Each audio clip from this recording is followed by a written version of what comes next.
Imagine a scenario where a country is literally running out of money. And I don't mean they can't balance the budget for a year or they need to, trim some fat from the public sector. Right. I mean, they cannot pay for the ships waiting at the harbor. Ships loaded with oil, medicine, basic food. The essentials. Exactly. The currency is crashing, just losing value every single hour. Investors are fleeing, pulling their capital out faster than you can even blink. It's panic. Total panic. The economy is hyperventilating. It is a full-blown cardiac arrest. So who do they call? They call the global firefighter. And on the flip side of that, imagine a country that is, well, relatively stable. There's no panic in the streets, but they are desperate to grow. Yeah. They need a massive dam to irrigate a drought-prone region, or maybe 1,000 miles of highway to connect their industrial hubs, or a completely new school system to skill their youth. But they don't have the cash on hand to build it. Exactly. They aren't in a crisis. They just need a mortgage to build a future. Who do they call then? They call the global architect. I love that. The firefighter and the architect. Welcome back to another deep dive, everyone. Today we are tackling the giants of the global economy. We're unpacking the global money bags. And for you listeners out there, especially the UPSC aspirants tuning in, this is a critical distinction because most people completely confuse these two. They absolutely do. They confuse the IMF with the World Bank. And honestly, it's completely understandable why. I mean, they sound similar. They're both full of economists in suits. They hold their annual meetings together, and they literally sit right across the street from each other in Washington, D.C. Going at the exact same time, too. Right. But they're fundamentally different beasts with completely different missions. Which brings us to our mission for today. It is crystal clear. We are doing a full summary for UPSC, focused specifically by the Simplified UPSC by PPP YouTube channel. We are decoding Chapter 27 of Sanjeev Verma's Indian Economy. That's the Multilateral Financial Institutions chapter. And we are also cross-referencing it with Vivek Singh's analysis to make sure we get total, absolute conceptual clarity. We aren't just reading the textbook to you. We are connecting the dots. Because it's a dense topic. There's so much jargon. You've got SDRs, tranches, BOPI, structural adjustment. That was soup. Yeah, total alphabet soup. But we're going to break it all down into plain English. We are. But before we jump into the weeds, a quick favor to ask of our learners. If you want to ace this section, and believe me, economy is a massive rank decider, hit that subscribe button for Simplified UPSC by PPP. Absolutely. And if you are capable, please support us on Patreon so we can keep bringing these super useful deep dives to you. A huge, huge shout out to all our current supporters. You guys literally make this possible, and it helps us a lot in creating this content. And don't forget to like this video and share your valuable comments. It really helps. Also, a quick notification for you all. Free notes with practice PYQs past year. Questions are available on our public Telegram channel. But if you want the full package... Right, to get access to all videos of this series at once, and also their corresponding premium notes in a really organized way, join us on the private Telegram library. Just DM on the Telegram public channel to join. Those premium notes have the detailed notes, extra PYQs, and model mains answers for the mains questions. It's gold for serious students. Exactly. Okay, roadmap time. We are covering the Big Five today. We have a ton of ground to cover. We are starting with the Bretton Woods twins, the IMF, and the World Bank Group. These are the OGs of global finance. Then we're moving east. Right. We'll look at the AIIB, the Asian Development Bank, and finally, the new kids on the block, the challengers shaking up the status quo, the NDB, also known as the BRICS Bank, and the AIIB. And the promise we are making to you today is that we will link every single concept to specific past year questions. Yeah. You need to know exactly how the UPSC tests this material. That is the key. Theory is great, but application is how you actually become an officer. So let's travel back in time. It is 1944. The location is the Mount Washington Hotel in Bretton Woods, New Hampshire. A beautiful place for a very stressful meeting. Truly. The world is an absolute mess. World War II is still raging, though, the end is sort of in sight. But Europe is wrecked. Economies are completely shattered. And the leaders of the Allied nations are terrified. They aren't just worried about winning the war, they are worried about managing the peace. Because they remember the 1930s. Exactly. They remember the Great Depression. Let's unpack that for a second. What exactly happened in the 30s that they were so desperate to avoid repeating? Chaos. Pure economic anarchy. When the Depression hit, countries panicked. They engaged what economists call competitive devaluation. Also known as currency wars. Right. Basically, country A would lower the value of its currency to make its exports cheaper, hoping to seal trade from country B. Which sounds smart until country B does the exact same thing. Exactly. Then country B retaliates and lowers its currency even more. It was a race to the bottom. It destroyed global trade, it killed international trust, and it essentially created the terrible economic conditions that allowed fascism to rise. Which directly led to the war. Yes. So 44 nations meet at Bretton Woods with one massive goal: prevent another Great Depression and stop these currency wars forever. They wanted a rules-based system. They wanted stability above all else. And out of this conference, we get the twins, the International Monetary Fund, or IMF, and the International Bank for Reconstruction and Development, the IBRD. Which we now just call the World Bank. Right. Okay, let's start with the firefighter. The IMF, Sanjeev Verma's book, describes it as the guardian of the global monetary system. What does that actually mean for the listener? Think of the IMF as a cooperative society, or maybe a credit union for countries. Its primary job is monitoring exchange rates and lending to countries that are facing a balance of payment crisis. A BOP crisis. That is a term we hear a lot in Indian economic history. We do, especially regarding 1991. A balance of payment crisis happens when a country cannot pay for its essential imports or service its external debt. It is a liquidity crisis. So it's not necessarily that the country is completely broke forever? No, it's about cash flow. Imagine you own a house and a car. So you are technically rich in assets, right? But you have absolutely zero cash in your checking account, and the electric bill is due today. You are facing a liquidity crisis. And if you don't pay it, the lights go out. Precisely. For a country, if they can't pay, the oil ships turn around at the port, factories stop running because there's no fuel, medicine doesn't come in, the IMF steps in to provide that liquidity, the hard cash, to stabilize the situation so the country doesn't just collapse into anarchy. But it's not a charity. Oh, absolutely not. You have to pay to be part of this club. Correct. This is the quota system. And it is crucial for UPSC aspirants to understand this because the exam loves asking about it. Membership is not free. Every single country subscribes to a quota. Okay, let's break down the quota. It determines three main things, doesn't it? Yes. First, your subscription, meaning how much actual money you have to put into the pot. Second, your voting power. And that's controversial. Very. Unlike the UN General Assembly, where it's one country, one vote, so Tuvalu has the same vote as the U.S. at the IMF, money talks. Right. The more you pay into the system, the more votes you get. It is a weighted voting system. Yeah. And the third thing the quota determines is your borrowing capacity. Basically, how much you can take out when you are in trouble. And how do they decide my quota? Let's say I'm a new country. Is it just based on how rich I am? Mostly, but there's a very specific mathematical formula. It's weighted. GDP is the biggest factor, weighted at 50%. But they look at a blend of market exchange rates and purchasing power parity, or PPP, for that GDP. Okay, so 50% is GDP. What's the other half? Then they look at openness, how much you trade, your exports and imports. That makes up 30%. Because if you trade a lot, you are more integrated into the global system. Exactly. So you matter more to the IMF's core mission of trade stability. Yeah. Then comes economic variability, which is 15%. Variability, you mean like volatility? Yeah. How much do your economic receipts fluctuate? Right. A country that depends entirely on exporting a single crop, like coffee, might be very volatile. Right. And finally, your reserves, how much foreign exchange you hold, which accounts for the last 5%.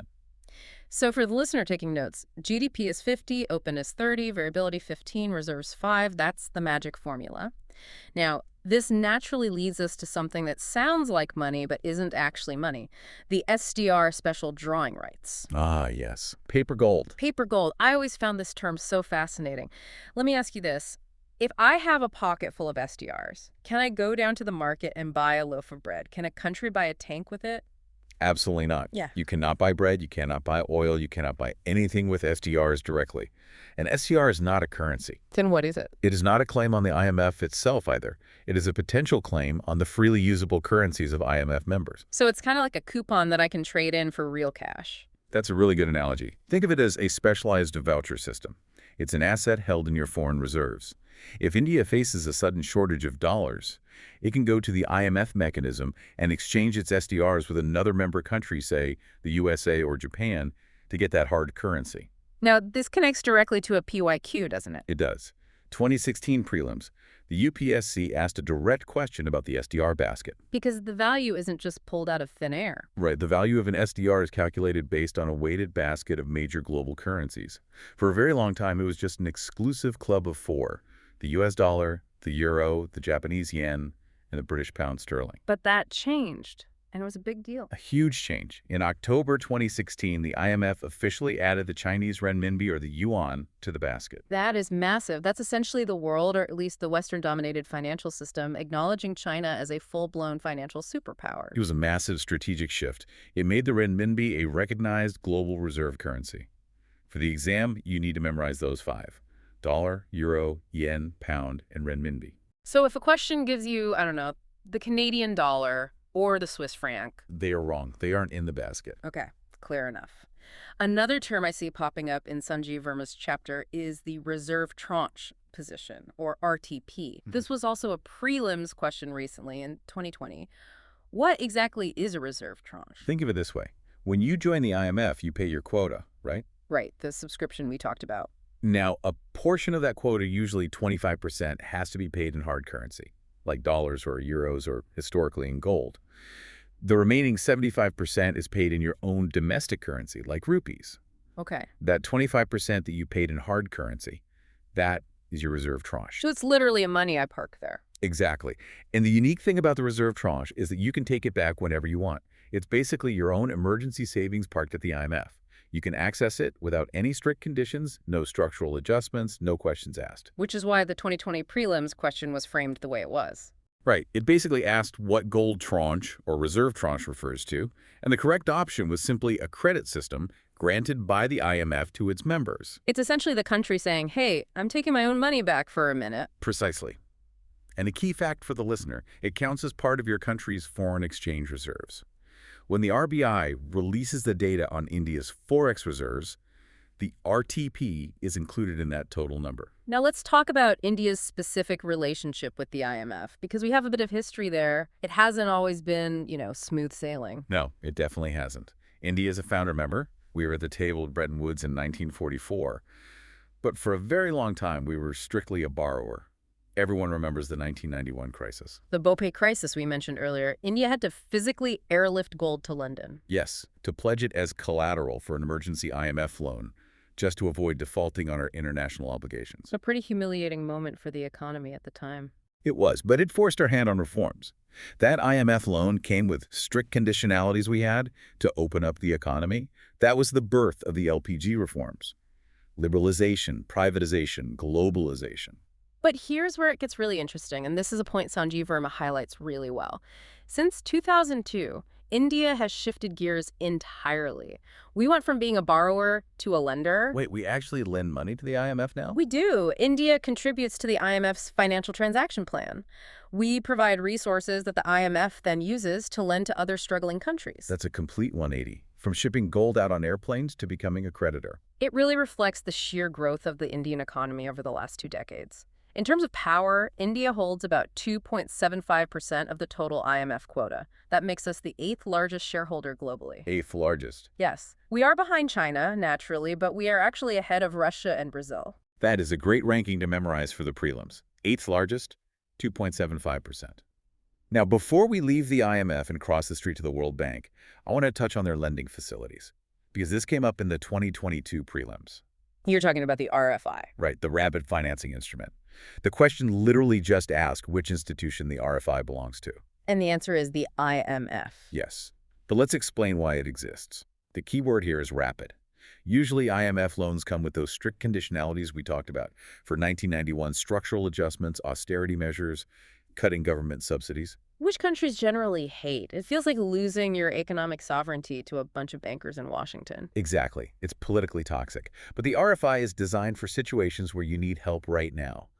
Think of a massive natural disaster or a sudden, severe commodity price shock that wrecks your exports overnight. Like an earthquake or a pandemic. Right. It offers financial assistance with very limited conditionality because there simply isn't time to sit down and negotiate a complex, multi-year reform package. The country just needs emergency cash to keep the lights on.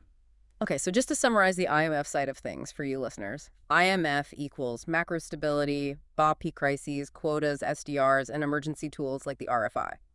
Got it.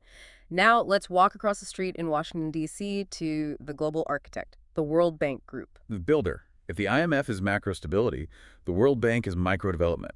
They do long-term loans for poverty reduction, infrastructure, health, education. So while the IMF cares about your currency exchange rate, the World Bank cares about whether your village has a paved road or a working hospital. Exactly. But calling it the World Bank is actually a bit of a misnomer, isn't it? It's not just one giant bank. No, it's a group of 5 specific institutions. And for the UPSC exam, you need to know the specific function of each one because they are distinct and the exam will try to trick you by mixing them up. Let's run through them one by one. First up, the IBRD. The International Bank for Reconstruction and Development. This is the original Bretton Woods twin. It lends primarily to middle-income countries and credit-worthy poorer countries. So if India, which is a middle-income country, wants a loan for a massive highway project or a new metro system, we usually go to the IBRD. Yes. And the IBRD operates somewhat like a massive commercial bank. It raises its money from the international bond markets.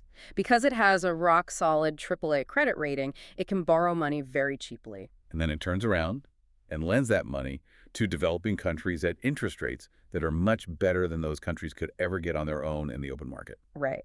Now, the second institution is the IDA. The International Development Association. This is known as the soft loan window. Why do they call it soft? Because the terms of the loans are very, very soft. In fact, it gives interest-free loans, which they call credits, and outright grants to the absolute poorest countries in the world. We're talking about countries that simply cannot afford IBRD interest rates. Exactly. Countries in sub-Saharan Africa, for example. And these IDA loans have massive repayment periods, sometimes 30 or 40 years, with long grace periods before you even have to start paying the principal back. Okay, so IDRD is for the middle class of nations. IDA is for the poorest. Then we have the third one, the IFC. The International Finance Corporation. Now, this one is unique and highly testable because it focuses exclusively on the private sector. Right. The IBRD and IDA lend to sovereign governments. But the IFC lends directly to private companies operating in developing nations. Their goal is to encourage private entrepreneurship, build local capital markets, and drive job creation from the ground up. That is a crucial distinction for the listener. Government versus private. If the question mentions private sector development, you look for IFC. Exactly. Next up, the fourth institution, MIGA. The Multilateral Investment Guarantee Agency. The best way to think of this is insurance. Right. Say you are a foreign investor, maybe from France, and you want to build a major manufacturing plant in a developing country that has a history of political instability. You're going to be worried. You're thinking, what if there's a civil war? What if a new government comes in and seizes my factory? Political risk. Exactly.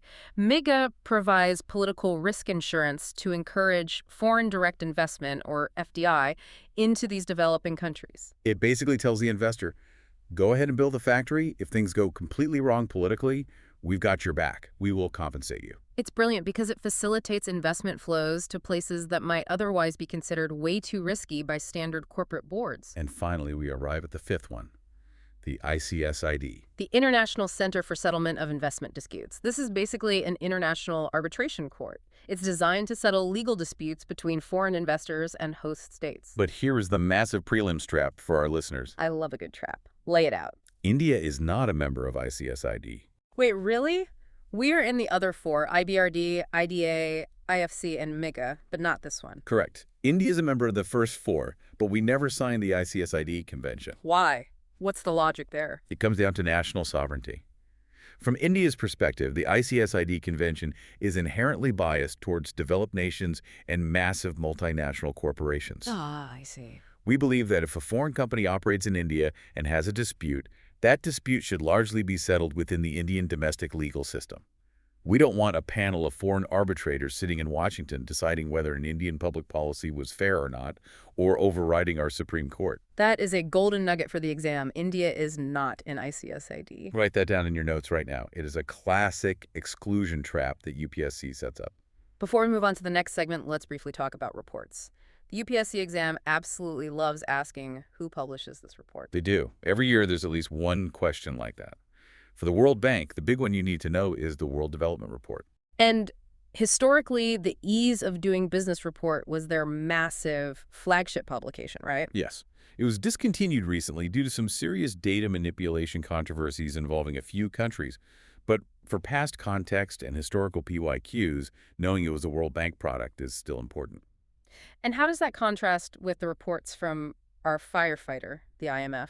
The IMF publishes the World Economic Outlook. That is the report where you get all those global GDP growth projections you see in the news. They also publish the Global Financial Stability Report. So as a quick mental shortcut, economic outlook and financial stability equals IMF. Development report equals World Bank. Exactly. Okay, we've covered the twins individually. Now let's zoom out and do a mains focus. In 2013, the mains exam asked a very direct question. It went, the World Bank and IMF exhibit many common characteristics, yet their role, functions, and mandate are distinctly different. Elucidate. That is a classic compare and contrast question. If you're sitting in the exam hall writing this answer, you need a mental cheat sheet. You can't just ramble on. You need a tight, logical structure. Let's build that cheat sheet for them right now. Point 1, mandate. The IMF's mandate is monetary cooperation and balance of payment stability. It is short-term crisis management.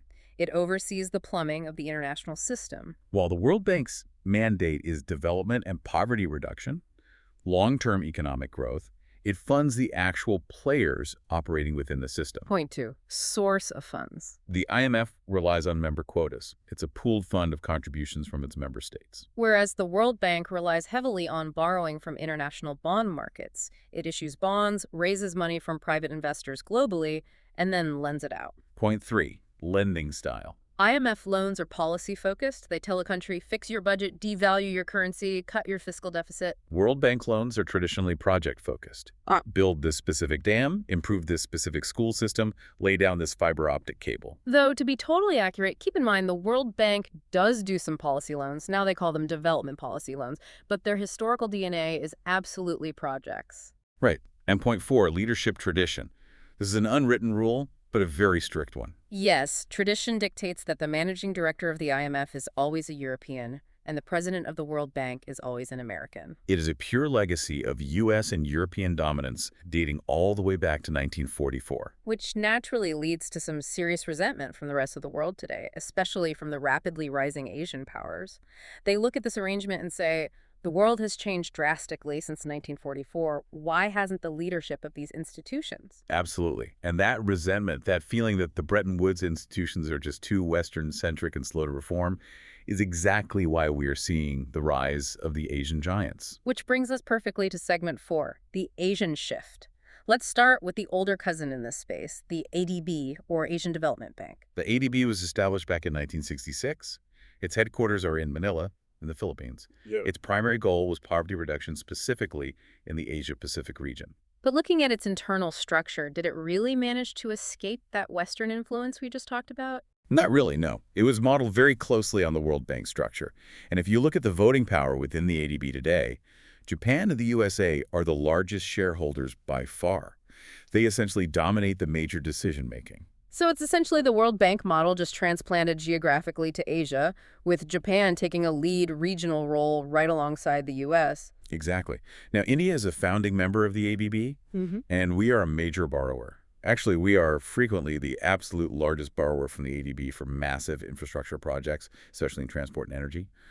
But we certainly don't run the show. So, picture the global landscape. We have the IMF and World Bank dominated by the West. We have the regional ADB dominated by Japan and the U.S. The developing world, especially the BRICS nations, started feeling left out in the cold. They wanted a bigger say at the table. That is the why behind the next shift. The old Washington consensus felt outdated. The economic center of gravity was shifting. East China was rising. India was rising rapidly, but the legacy institutions weren't changing fast enough to reflect that reality. Reforms in the IMF quota system, for instance, were moving at a glacial pace. Right. So the emerging economies essentially decided, look, if you won't give us a proper seat at your table, we are just going to build our own table. Enter the NDB and the AIIB. Let's start with the NDB, the New Development Bank, often referred to colloquially as the BRICS Bank. It was first proposed at the BRICS Summit in New Delhi in 2012, and the agreement was officially signed in Fortaleza, Brazil in 2014. The headquarters are located in Shanghai, China. Now, what makes the NDB so special? Is it just another bank with a different logo? No, it has a massive game-changer feature that makes it entirely unique in the landscape of global finance. What's that? In the IMF and the World Bank, as we discussed, money equals votes. If you are rich, you rule the roost. In the NDB, the 5 founding members, Brazil, Russia, India, China, and South Africa, have equal voting rights. That is genuinely huge. So China, even though its economy is exponentially larger than South Africa's, has the exact same single vote. Exactly. No single country has veto power. The initial subscribed capital was $50 billion, and it was shared equally among the 5 founders. It was designed from the ground up to be democratic among its founders. And they've expanded beyond just the BRICS nations recently, haven't they? Yes, and this is highly relevant for current affairs questions. They recently admitted Bangladesh, the UAE, Uruguay, and Egypt as new members. So it's not just a closed BRICS club anymore. It's evolving into a broader financial platform for the entire global south. Right. And remember that 2016 mains question asking about the strategic significance of these new banks for India. This equal voting structure is the key point. The NDB gives India a multilateral platform where we sit as absolute equals to China, which is rare in other international forums. That's a great point for a mains answer. Now let's pivot to the other major new player, the AIIB, the Asian Infrastructure Investment Bank. This one is fascinating. It was initiated by China and officially launched in 2016. The headquarters are in Beijing. How is it structurally different from the NDB we just talked about? Well, the NDB is a somewhat boutique bank for emerging economies built on an equal say. The AIIB is a massive, sprawling infrastructure bank, and its internal structure is actually much more like the traditional World Bank. Shareholding and voting power are based largely on the economic size of the member countries. So because it's based on GDP size, China dominates. Yes. China has the highest voting power, sitting at around 26 or 27%. And because major decisions require a supermajority, China essentially holds a veto over the bank's most critical directions. But despite that Chinese dominance, India still joined. India did join. In fact, India is the second largest shareholder in the AIIB, holding about 7.6% of the voting power. This brings us to a very tricky, specific prelims question from 2019. This question tripped up a lot of people because of the specific wording. It had 3 statements. Let's break it down for the listeners. Let's do it. Statement 1 was AIIB has more than 80 member nations. And that was correct? Right, it was correct at the time, and it has only grown since. It's huge. It has members from all over the globe, not just Asia. Okay, statement 2. India is the largest shareholder in AIIB. Incorrect. As we just noted, China is the largest. India is second. And statement 3, AIIB does not have any members from outside Asia. Incorrect. And this is the strategic key to understanding AIIB. Why? Because major Western European powers, the UK, Germany, France, Italy, they all joined the AIIB. And they did so much to the annoyance of the United States. Oh, I remember that. The U.S. actively tried to discourage its allies from joining a Chinese-led bank. They lobbied hard against it, but the Europeans joined anyway because they wanted a piece of the massive Asian infrastructure contracts. Yeah. It's a huge diplomatic coup for Beijing. They got core Western powers to legitimize and join their new institution. So to summarize the strategic difference for the listeners taking notes, the NDB is an equal partnership among the BRICS nations. The AIIB is a China-led giant, but with broad global participation where India acts as the very important number 2 player. Exactly. And remember, for India's broader strategic perspective, these new institutions offer critical alternative sources of funding for our own massive domestic infrastructure needs. It reduces our historical reliance on Western-dominated institutions. But they also present a really delicate diplomatic challenge, don't they? Balancing our role in these China-headquartered banks with our own independent strategic interests, especially given our border tensions. It is a total tightrope walk. We borrow from them, we partner with them on global platforms, but we also compete with them fiercely in the geopolitical arena. And the institutional structures matter. In the NDB, we have that equal vote, which protects us. In the AIIB, we have to be much more strategic because China holds that functional veto. We have to play the game very carefully. Okay, we have covered a massive amount of ground today. We started with the firefighter and the architect, the IMF and the World Bank. We looked deep under the hood at the mechanics of quotas and SDRs. We saw how India's own narrative completely flipped from begging for emergency gold-backed loans in 1991 to proudly being a creditor today. We broke down the 5 arms of the World Bank Group and flagged that critical ICSID exception that UPSC loves to test. And finally, we unpacked the rise of the Asian alternatives, the ADB, NDB, and AIIB. It really represents a complete transformation of the global financial architecture over the last 80 years. We've moved from the absolute post-WWII stability of the American-led IMF and World Bank, to the regional development focus of the ADB, and now finally to the assertive, multipolar new order of the NDB and AIIB. So what does this all mean for you, the listener? If you are sitting in the exam hall looking at a tricky multiple-choice question, what is the ultimate takeaway? For UPSC, focus on the nuances. Don't just memorize the names. Ask yourself, who holds the veto power in this specific bank? Is this institution designed for a sudden boppy crisis or for building a bridge over a decade? Is India a desperate borrower or a founding shareholder? And critically, always keep an eye out for the exceptions, like India not being an ICSID or the NDB having strictly equal voting contrary to its peers. Those are the tiny details that separate a clear prelims qualification from a painful negative mark. Beautifully summarized. And here is a final provocative thought for you to chew on after this deep dive ends. With the aggressive rise of the NDB and AIIB and the historic inclusion of the Chinese renminbi in the IMF's SDR basket, are we currently witnessing the final end of the Bretton Woods era? Are we seeing the start of a new Beijing-Delhi consensus? Or will these new institutions ultimately just complement the old guard rather than replace them? That is genuinely the geopolitical question of the century. Are they direct competitors aiming to tear down the old system, or just necessary complements filling in the gaps? Yeah. Only time will tell, but the center of gravity has undeniably shifted east. Indeed it has.